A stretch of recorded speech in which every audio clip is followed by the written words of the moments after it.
벌써 끝났어요? 어떻게 찬양 시간이 선거보다 더 빨리 끝나네요.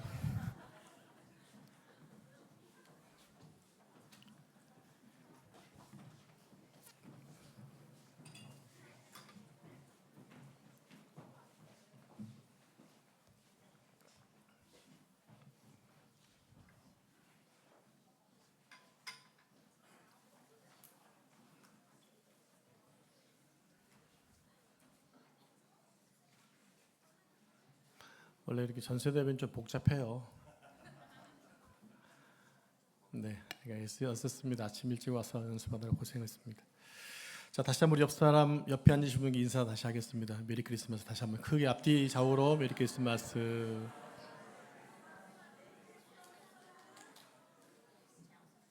네, 우리 교회 학교 친구들 설교를 잘 들으면 설교를 빨리 끝낼 거고 안 들으면 계속 반복할 거예요. 자, 오늘은 예수님께 드린 선물이라는 제목으로 말씀을 생각하겠습니다. 1절에 보니까 헤롯이 등장하고 있습니다. 그죠? 헤롯이 등장하죠? 성경에는 많은 헤롯이 나오는데 오늘 헤롯은 헤롯 대왕입니다. 그리고 헤롯을 왕이라고 말하고 있지만 그 당시 실제 왕은 로마 황제였고요. 성경 진정한 왕은 아기로 태어나신 예수 그리스도임을 증거하고 있습니다. 그 진정한 왕이신 예수님이 어디에서 태어났다고 했죠? 1절에 보니까 유대 베들레헴에서 태어났다고 했습니다. 자, 유대 베들레헴은요, 구약의 선지자가 약 650년 전부터 예언한 장소였고 결국 그곳에서 예수님이 태어나시게 됩니다. 자, 우리 함께 1절 말씀을 같이 합독할까요? 크게 읽겠습니다. 시작. 헤롯 왕 때 예수께서 유대 베들레헴에서 나심에 동방으로부터 박사들이 예루살렘에 이르러 말하되. 자, 이 말씀에서 우리가 먼저 해결해야 할 것이 두 가지가 있습니다. 하나는 동방으로부터라는 말이 나오는데 이 동방이 어디인가, 또 하나는 박사는 누구인가라는 두 가지 문제점을 해결해야 됩니다. 먼저 동방은 어디일까를 먼저 보겠습니다. 동방이라는 말은 해가 떠오르는 곳을 얘기합니다. 즉 동쪽을 얘기합니다.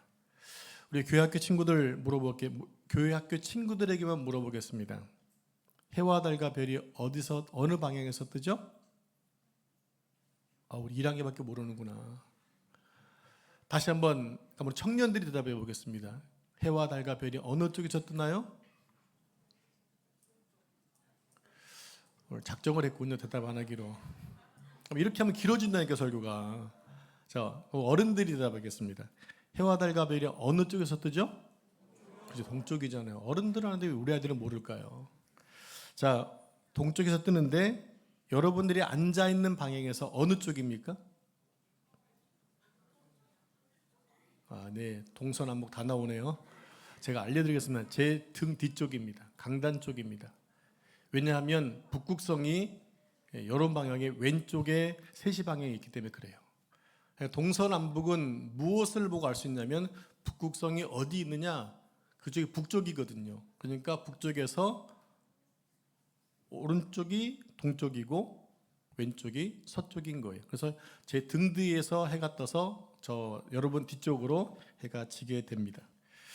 그럼 예루살렘에서 볼 때 동방이 어디였는가 하는 거예요. 예루살렘에서 봤을 때 동방이 어디 있느냐? 동방은 BC 약 600년경에 이스라엘 백성들이 바벨론으로 포로로 끌려갔던 장소입니다. 지금의 이라크 지역이에요. 그런데 그 바벨론이 페르시아에게 망하게 되고 또 페르시아는 헬라에 망합니다. 또 헬라 제국은 로마 제국에 멸망을 하게 되죠. 그렇게 헬라 제국이 망하면서 생긴 나라 제국이 있어요. 그 제국이 파르티아 제국이에요. 자, 지도 한번 보세요. 저곳이 파르티아 제국입니다. 옛날에 바벨론 지역, 또 아수르 지역, 헬라 제국이 있던 곳이 남아 있어서 파르티아 제국이라는 것이 남아 있었습니다. 그래서 이 시간 여러분들이 이 파르티아 제국을 꼭 기억하고 계셔야 돼요. 무슨 제국? 파르티아 제국. 왜냐하면 이 파르티아 제국은 그 당시 로마 제국과는 적대적인 관계였거든요. 상당히 로마에게 스트레스를 많이 주었던 제국이 파르티아 제국이었어요. 그런데 오늘 본문의 동방 박사들이 예루살렘까지 정치적인 위험을 안고 찾아왔는데 어디에서 출발했다? 저 파르티아 제국의 박사들이 찾아왔다는 겁니다. 그럼 동방이 어딘 줄 아셨죠? 예, 그다음에 두 번째 해결할 문제는 박사들이 누구인가라는 겁니다. 자, 박사들을 원문으로 보면 마고이 또 마고스 이렇게 쓰고 있는데요. 이 박사들은 신약 성경에서는 천문학자들을 이야기합니다. 천문학자들. 파르티아 제국에서는 천문학이 아주 발달을 했는데 박사들은 매일 같이 밤마다 우주를 관찰하게 되는 거예요. 그리고 별의 움직임을 통해서 사회를 예측하고 그 예측을 통해서 정책에 반영하고 하는 똑똑한 천문학자들이었습니다. 그래서 그들의 신분도 매우 고귀한 신분이었어요. 귀족 계급이었다고 보시면 될 것 같습니다. 자, 이제 본문 2절 말씀을 같이 화면 보고 합독하겠습니다. 시작. 유대인의 왕으로 나시니가 어디 계시냐? 우리가 동방에서 그의 별을 보고 그에게 경배하러 왔노라 하니. 네, 여기서 동방에서 그의 별을 보고라는 말씀을 성경적인 근거와 일반적인 역사를 근거로 한번 대조해 보도록 하겠습니다.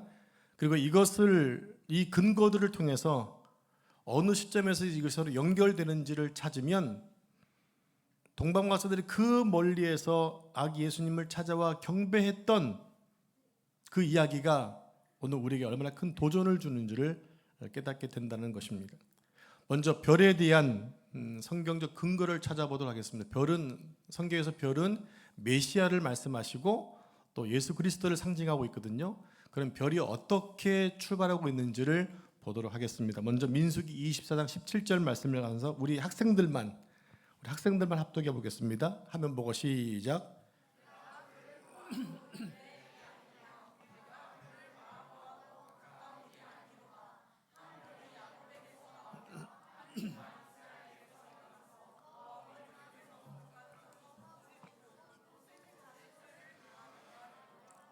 네, 아유, 숨도 안 쉬고 잘했어요. 네, 잘했어요. 저기 뭐가 나오죠?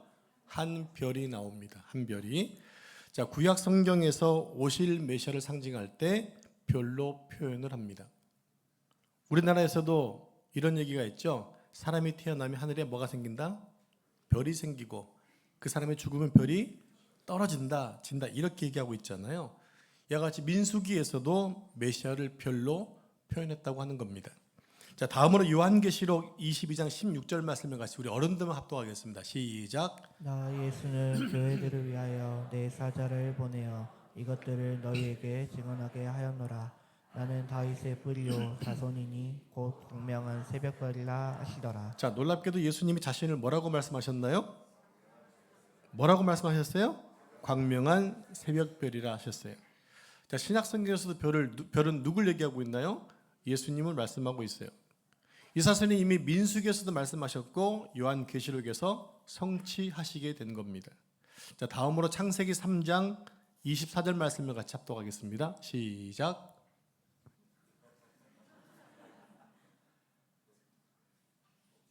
준비 안 됐나요? 안 됐군요. 제가 읽어드리겠습니다. 이같이 하나님이 그 사람을 쫓아내시고 에덴 동산 동쪽에 그룹들과 두루 도는 불칼을 두어 생명나무의 길을 지키게 하시니라. 에덴 동산 동쪽에. 자, 하나님이 금하신 선악과를 따먹고 범죄한 아담과 하와가 쫓겨난 곳이 어디였다고요? 에덴 동산의 동쪽 방향입니다. 자, 한 군데를 더 보겠습니다. 창세기 4장 16절 말씀을 같이 합독하겠습니다. 시작. 가인이 여호와 앞을 떠나서 에덴 동쪽 노 땅에 거주하더니. 네, 동생을 죽인 가인도 쫓겨난 방향이 어느 쪽이라고 그랬어요? 동쪽이라고 말하고 있습니다. 그러니까 결론적으로 성경에서 말하는 동쪽이 무엇을 상징하는가라는 거예요. 즉 하나님 말씀에 불순종한 사람, 그 인류가 떠나간 쪽이 바로 동쪽입니다.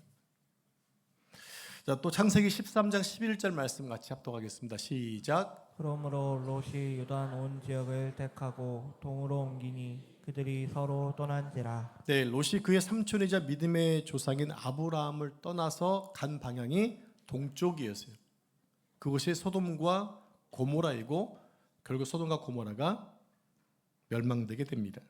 이어서 창세기 25장 6절 말씀도 같이 같이 읽겠습니다. 시작. 자기 사자들에게도 태산을 주어 자기 생전에 그들로 하여금 자기 아들 이삭을 떠나 동방 곧 동쪽 땅으로 가게 하였더라. 자, 아브라함에게는 이삭 외에도 7명의 자녀가 또 있었죠. 그들이 이삭을 떠나서 옮겨간 방향이 어디냐? 동쪽이었어요. 그러니까 성경에서 동쪽으로 향하는 인류의 행로를 모두 다 하나님을 등지고 떠난 범죄한 인류를 말하고 있다는 겁니다. 그런데 오늘 본문의 박사들이 어느 쪽에서 왔다고 그랬어요? 어느 쪽? 동쪽. 파르티아 제국의 후손들이 동쪽에서 지금 예루살렘을 향해 왔다는 겁니다. 여러분, 이걸 통해 성경이 무엇을 말하고자 하는 것일까요? 동쪽에서 온다는 것은요, 타락한 인류의 구원과 회복을 이야기하고 있는 겁니다. 다시 말씀드리면 하나님을 떠나서 동쪽으로 떠났던 사람들이 다시 구원의 하나님께로 돌아온다는 것을 말하고 싶은 거예요. 여러분, 구약의 성막과 성전으로 들어가는 문이 몇 개였나요? 성막으로 들어가는 문이 몇 개예요? 한 개예요. 그것이 너희 집에 들어가는 문은 몇 개니? 똑같은 원리예요. 문은 한 개인데 그 문이 방향이 어디 쪽에 있냐라는 거예요. 성막과 성전에 들어가는 문이 어느 쪽에 나 있느냐? 동쪽에 있습니다. 그러니까 하나님의 성전에 들어가려면 동쪽의 문을 열고 들어가야 됩니다. 그러니까 동쪽에서 온다는 것은 하나님께로 돌아온다는 것이고 그것은 곧 구원의 시작과 회복을 말하는 것이다라는 거예요. 이제 대비가 되셨나요? 너무 중요하죠. 자, 그러면 이제 일반 역사와 성경의 연결점을 한번 생각해 보겠습니다. 자, 일반 역사와 성경의 역사가 동일하지 않으면 성경은 믿을 수 없는 책이 되는 거예요. 그래서 우리가 지난주에 보았던 말씀도 누가복음 2장에서 1절에서 아구수도 얘기가 나왔고 구레뇨 총독이 나왔던 이유가 뭐냐면 예수님이 태어났던 것도 예수님도 진정한 사람이었고 예수님 역사 속에서 증명된다는 얘기입니다. 예수님이 오신 걸 통해 AD와 BC가 나눠지게 되잖아요. 예수님은 허구적인 그러한 사람이 아니라 실제로 태어나신 분이고 우리에게 말씀하신 분이세요. 예수님 당시에 예수님 봤던 사람들이 많이 계세요. 우린 비록 못 봤지만 나중에 보게 되겠죠? 그래서 예수님은 실제적인 인물이었기 때문에 역사 속에 기록이 남아 있다는 겁니다. 그러면 자연히 이런 질문을 하게 되겠죠. 어떻게 동방의 박사들이 메시아의 탄생을 알았을까? 이스라엘과 상관없이 저 먼 지방에 살았던 제국의 사람들이 어떻게 예수님의 탄생을 알았을까? 그리고 어떻게 별 하나만을 믿고 죽음을 건 여행을 시작할 수 있었을까라는 질문을 하게 될 수밖에 없는 겁니다. 더군다나 지금 노마와 파르티아 지역이 서로 이렇게 적대 관계라고 했는데 그러면 일반 사람도 아니고 고귀한 신분을 가진 사람들이 노마 지경에 들어왔고 더군다나 예루살렘에 와서 무엇을 선포하냐면 유대인의 왕으로 나신 이가 어딨냐고 묻는 거예요. 이 질문은 아주 무서운 질문이에요. 왜냐하면 지금 진정한 왕은 누구니까? 그 당시에는 로마 황제니까. 황제 외에 다른 왕을 얘기한다는 얘기는 역적이거든요. 더군다나 적대적인 관계에 와서 왕을 얘기했기 때문에 매우 위험스러운 발언을 하게 되었던 얘기입니다. 우린 여기서 연결고리를 찾을 수 있어요. 그게 뭐냐면요. 이미 제가 앞에서 힌트를 드렸잖아요. 이스라엘을 떠나 말씀을 거역했던 이스라엘이 포로로 끌려간 쪽이 있었어요. 그것이 어느 지역이다? 바벨론 지역. 지금 그 지역이 현재 이라크 지역, 지금 얘기하고 있는 파르티아 제국 지역이란 말입니다. 여러분, 바벨론에 끌려갔던 유대인들이 많았어요. 그때 포로 한 10,000명 이상이 끌려가게 되는데 1차, 2차 때 끌려갔던 포로민들은 주로 똑똑한 사람들이었어요. 출신 성분도 왕족이었고 귀족이었고 출신 성분이 좋았던 사람들만 끌고 갔습니다. 그 중에 대표적인 인물이 누구냐면 여러분 잘 알고 있는 다니엘과 세 친구, 또 에스겔 선지자와 같은 유능한 사람들이 있었어요. 여러분이 잘 알고 있는 소년 다니엘이 얼마나 대단한가 하면요, 바벨론에 잡혀갈 때 나이가 여러분과 같은 10대 소년이었어요. 그가 바벨론의 제국의 총리에 오르는 그런 과정들을 성경은 자세히 기록하고 있는데, 그것은 다니엘이 대신들과 왕에게 엄청난 영향력을 끼쳤다는 거지요. 유능하기도 했지만 신앙적인 모범이 있었기 때문에 손가락이 나타나서 메네메네 대결 우바라시냐고 썼을 때 그것을 그 황후가 보고 뭐라고 합니까? 이 아버지 때 아주 유능한 점술가가 있습니다. 그게 다니엘입니다라고 부를 정도로. 그리고 다리오 황제가 있었을 때 사람들이 지금 다니엘을 모함하기 위해서는 무슨 문제였습니까? 신앙적인 문제를 잡고 하지 않으면 넘어뜨릴 수가 없습니다 할 정도로 다니엘의 신앙이 좋았던 것을 모든 사람이 알고 있었다는 얘기입니다. 보통 나라가 망하면 그 전황조에 있었던 모든 신하들도 다 죽임당하거나 배척당하잖아요. 그런데 바벨론이 망하고도 페르시아 제국이 새로 섰는데 그 제국에서 지금 누구를 총리로 쓰고 있느냐? 다니엘을 총리로 쓰고 있다는 얘기입니다. 다니엘은 나라가 바뀌어도 총리가 될 만큼 유능한 사람이었다는 거예요. 우리 교회 성도들은 압니다. 사자굴에 갇힌 다니엘이 몇 살쯤 되었을까요? 사진 본 적 있죠? 사자굴 속에 갇힌 다니엘이 몇 살 정도 되었을까? 1번 10대, 2번 20대, 3번 30대, 4번 40대, 5번 80대. 몇 번 시작? 80대. 왜냐하면 이미 나라가 바뀌었다는 얘기는 70년이 지났다는 얘기이기 때문에 80살 할 수 넘었을 수도 있어요. 그래서 사자가 있잖아요. 왜 안 잡아먹었느냐? 맛이 없어 안 잡아먹었대요. 여러분과 같은 포동포동하면 잡아먹을 텐데, 그랬던 재밌는 얘기가 있습니다. 나라가 바뀌어도 총리로 쓰일 만큼 다니엘은 유능했다는 얘기입니다. 그만큼 다니엘이 갖고 있던 신앙이 인정을 받았다는 얘기예요. 그리고 그 시대를 배경으로 써졌던 성경을 보면 다니엘의 독실한 신앙은 이방 사람들에게 엄청난 영향력을 끼쳤다는 겁니다. 그리고 많은 시간이 흘러서 바벨론에 끌려간 다니엘과 많은 유대인들을 통해서 바벨론 제국과 또 페르시아 제국과 또 파르티안 제국에 하나님에 대한 이야기가 두루 퍼지게 되었다는 겁니다. 그리고 그 영향을 받은 천문학자들은 매일 하늘의 별을 연구하면서 메시아의 탄생의 징조를 연구했다는 거죠. 유대인들은 비록 포로 민족이었지만 다니엘과 같은 유능한 사람을 통해서 들려진 구약 성경을 그들은 모두 알고 있었을 거예요. 그때는 책도 없어서 그냥 입으로 전해는 구전에 지나지 않았지만 그 말씀을 들었던 천문학자들은 매 순간 별을 연구했던 거죠. 언제 그 메시아의 별이 나타날 것인가. 그러던 어느 날 유난히 밝은 별 하나가 떠오르게 된 겁니다. 일반 별들과는 달랐어요. 저 별이구나. 저 별이 메시아의 별이구나 라는 확신을 가지고 그 별을 쫓아서 유대까지 오게 된 겁니다.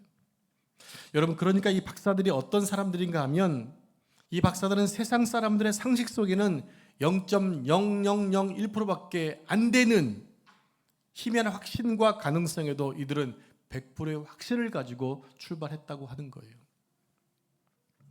그들은 그들의 100%의 확신을 가지고 마치 무모해 보일 만한 그 여행길을 떠나게 되었던 것입니다.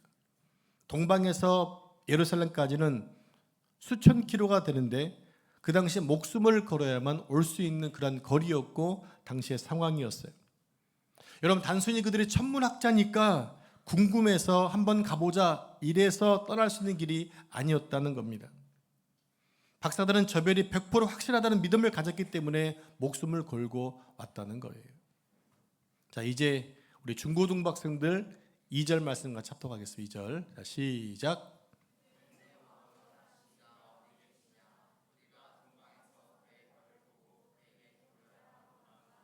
네. 중고등부 꽤 많은데 이렇게. 여러분, 이 말씀에서 동방 박사들의 신앙을 어떻게 알 수 있나요? 그들은 오로지 우리가 동방에서 그의 별을 보고 그에게 경배하러 왔노라고 하는 고백과 신앙 하나를 붙들고 수백 년 전에 성경 이야기를 붙들고 산 넘고 물 건너 찾아왔다고 하는 거예요. 너무 대단하지 않습니까? 그것이 저 별이 메시아의 별이라는 거 어떻게 확신할 수 있나요? 그냥 재미있는 여행을 한 것이 아니었어요. 목숨을 걸고 간 거였어요. 자, 이제 3절 말씀으로 청년들만 같이 합독하겠습니다. 시작. 예, 유대인의 왕이 났다는 소식을 박사들로부터 들은 예루살렘은 지금 뭐 했어요?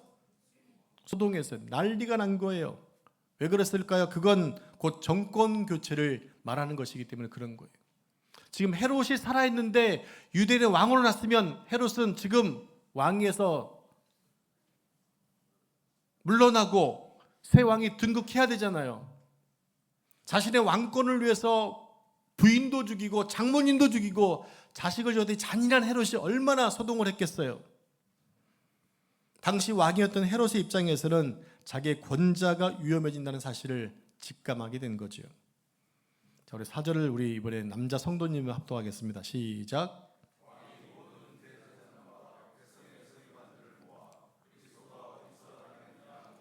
네, 지금 그 자리에는 성경에 정통한 박사들이 모여 있습니다. 그들이 모여서 지금 무슨 말을 하고 있습니까? 그리스도가 어디서 나겠느냐. 왕이 물으니 헤롯이 묻지요. 메시아가 어디서 나겠느냐? 라고 성경 박사들에게 물은 것입니다. 그랬더니 성경 박사들은 조금도 주저 없이 100%의 성경적 확신을 가지고 이렇게 얘기합니다. 유대 베들레헴입니다. 예수님이 어디서 태어나셨어요? 유대 베들레헴. 계속 6절 말씀을 같이 합독하겠습니다. 시작.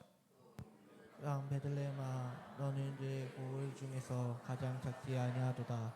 내게서 한 다스리는 자가 나와서 내 백성 이스라엘의 목자가 되리라 하였음이니라. 네, 이 말씀을 잘 보시면 동방 박사들의 행위와 성경을 100% 알고 있던 성경 박사들의 행위가 너무 대조되는 것을 알 수 있죠.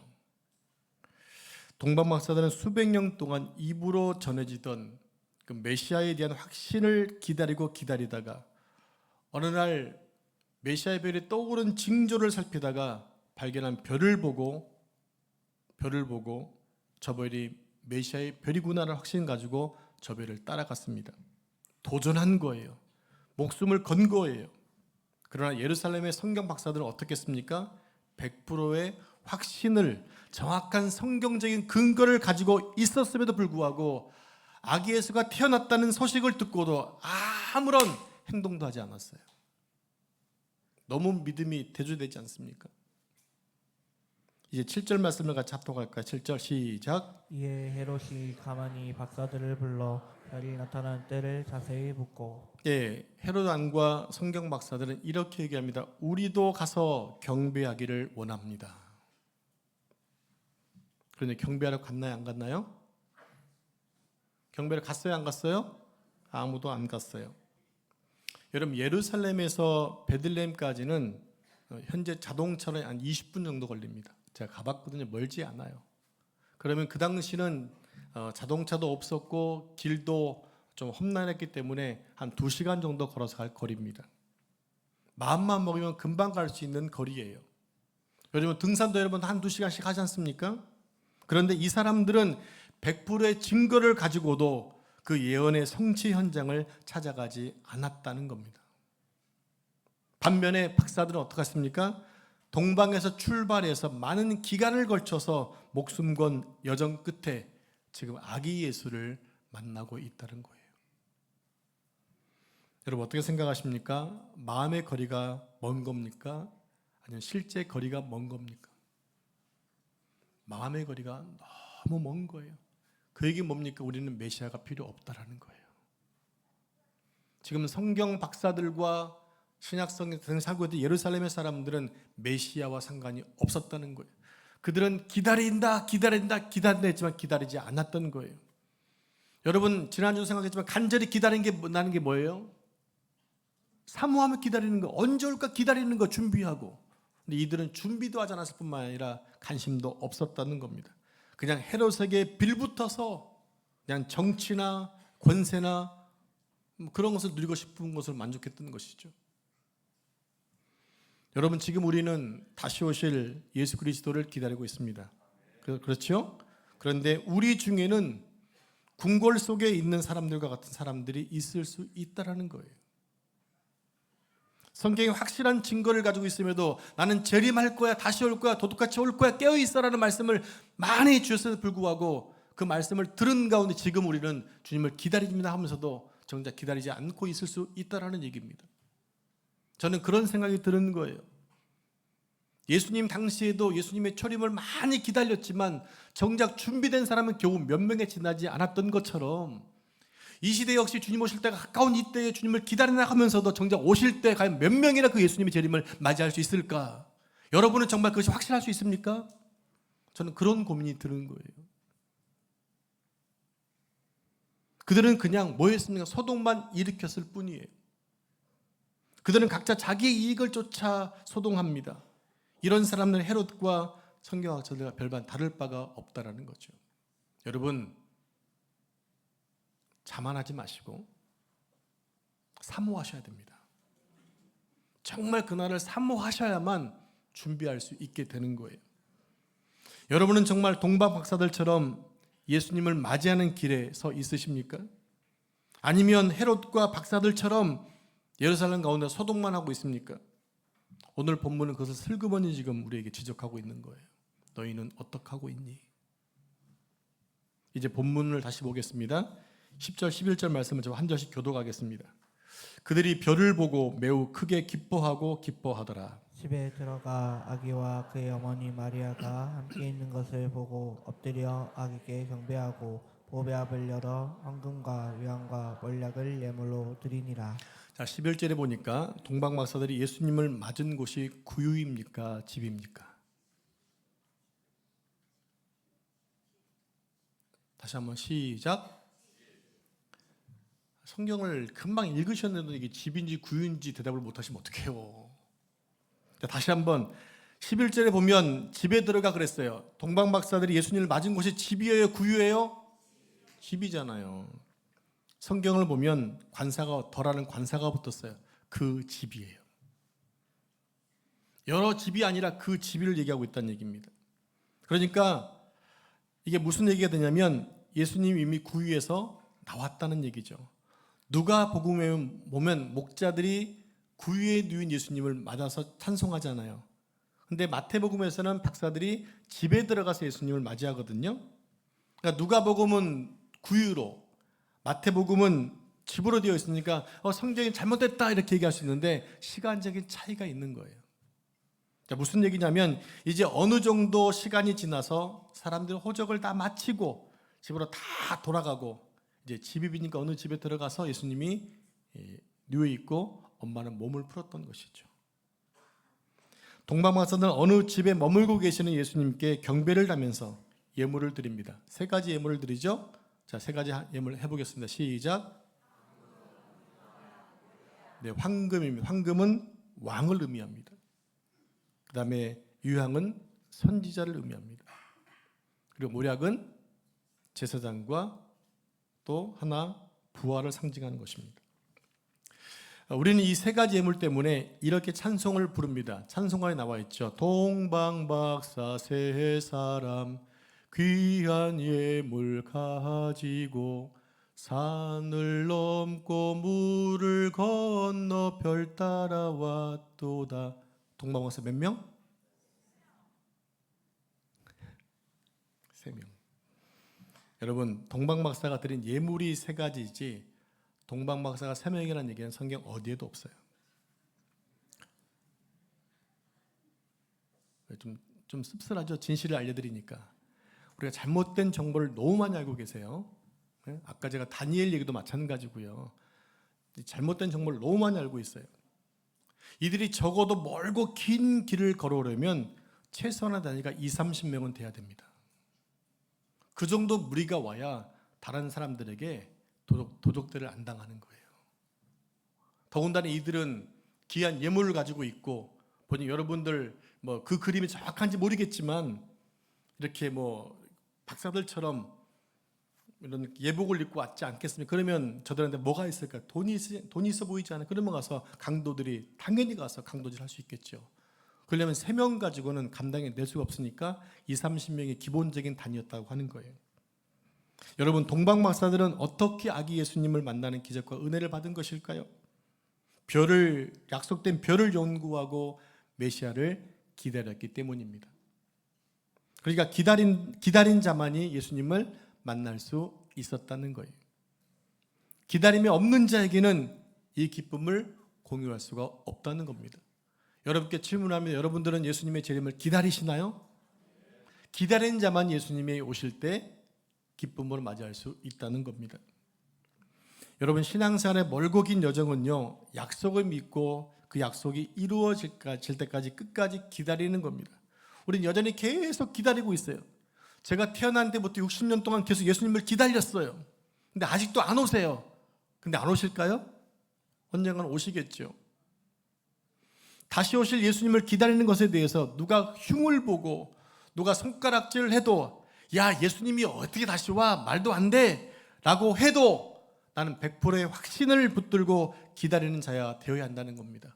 왜냐하면 성경이 그렇게 말씀하고 있기 때문에. 그런데 100%의 증거를 가지고도 아기 예수를 경배하러 가지 않았던 사람들처럼 우리 또한 알기만 하고 기다리지 아니했다가는 낭패를 볼 수도 있다라는 얘기입니다.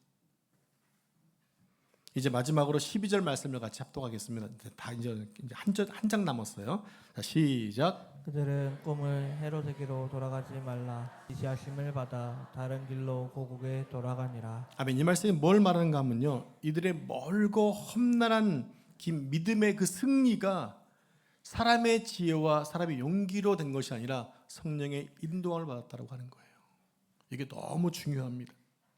철저하게 성령의 인도하심을 받았음을 기록하고 있어요. 결국 우리의 신앙의 여정 또한 우리가 결단하고 우리가 선택해서 한 걸음 한 걸음 나아가고 있지만, 우리가 인생을 살아가면서 하나님의 인도함 없이는, 목자 되시는 하나님의 인도함 없이는 걸어갈 수 없는 것이 이 시대의 삶이고 신앙의 여정이라는 거예요. 그러므로 우리 또한 성령의 인도함 속에서 예수님을 잘 믿어야 되고 반드시 다시 오실 주님을 믿음으로 기다리는 삶을 살아내야 한다는 겁니다. 그렇게 살아내는 것이 주님께 드리는 최고의 선물이라는 거예요. 여러분, 크리스마스는 여러분들의 선물 받는 게 아니에요. 아주 잘못된 캐럴송 가운데 울면 안 돼 선물을 누가 줘요? 마치 산타크로스가 예수님처럼 잘못 돌아오고 있잖아요. 왜 잘못된 그 노래를 만들라고 동심을 파괴하는지 모르겠어요. 여러분, 우리가 선물을 받는 게 아니라 선물을 주님께 드리는 거예요. 왜요? 크리스마스는 누가 생일이니까. 예, 그분께 드려야죠. 뭘 드리겠습니까, 여러분들? 바로 우리의 믿음을 드려야 한다는 얘기입니다. 성령을 따라가고 앞으로 오실 예수님을 맞이하기 위해서, 오직 한 분, 우리의 왕이신 그분을 맞이하기 위해서 기다리는 나의 믿음을 주님께 선물로 드리는 이번 성탄절 되기를 축복합니다. 기도하겠습니다. 하나님, 이 땅에 약속하신 대로 아기 예수님을 보내주셔서 성경에 기록된 약속을 부여잡고 0.011%의 그 상식적인 의식 속에서 100%의 확신을 가지고 달려왔던 동방박사들은 예수님을 맞이했습니다. 그러나 100%의 증거를 가지고 있음에도 실행하지 않았던 헤롯과 성경 박사들은 예수님의 탄생을 경험하지 못했습니다. 우리 또한 이 시대에 예수님을, 다시 오실 예수님을 기다리는 이때에 성경에 말씀하고 있는 것처럼 100%의 증거를 가지고 있사오니 성령의 인도하심 속에 믿음으로 기다리는 삶을 살게 하여 주옵소서. 주님께 이 믿음을 드리는 오늘 성탄절 선물이 될 수 있도록 축복해 주옵소서. 우리 모두가 함께 보배로운 공동체로 다시 오실 주님을 준비하는 믿음으로 달려나가는 저희 모두가 될 수 있도록 인도해 주옵소서. 단 한 명도 열애제가 없도록 축복해 주시옵소서. 이 모든 말씀을 다시 오실 예수님의 이름으로 기도합니다. 아멘.